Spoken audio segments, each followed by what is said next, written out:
For the president, it is now clear. It's the Special Action Force commandos who killed Malaysian terrorist Marwan during the January 25 Mama Sapano operation. The Philippine National Police welcomes this pronouncement, saying that SAF troopers deserve the honor due to them. Former SAF Chief Getulio Napeña says it is a vindication on their part. Salamat naman at eventually naniwala siya. Sana noon mas maaga pa na naniwala dahil kami naman nagsasabi ng totoo. Napeña's former PNP Chief Alan Purisima and 7 other SAF commandos involved in Oplan Exodus are now facing administrative and criminal charges before the Ombudsman. Nakakalungkot kasi nauna pa kaming napaila ng kaso kaysa yung mga pumatay doon sa tauhan namin. The MILF says they will let their individual commanders involved in the encounter to decide on what to do once the charges are filed. MILF Chief Negotiator Mohager Iqbal says they cannot insist that their commanders cooperate in the probe.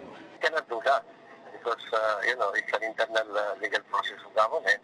And the MILF, until this time, is still a revolutionary organization. So we are not operating within the bound of the law. But it's an individual discretion of anyone who is included in the list.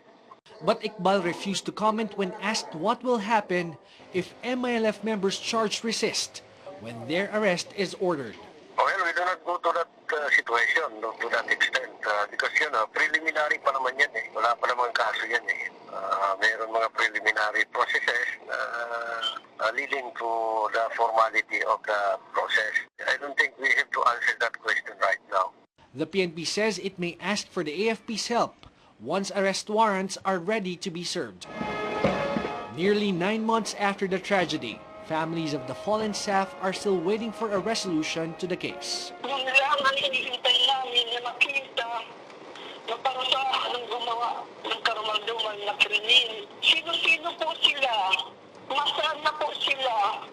Isang pangalan, walang nabanggit. George Gales, CNN Philippines.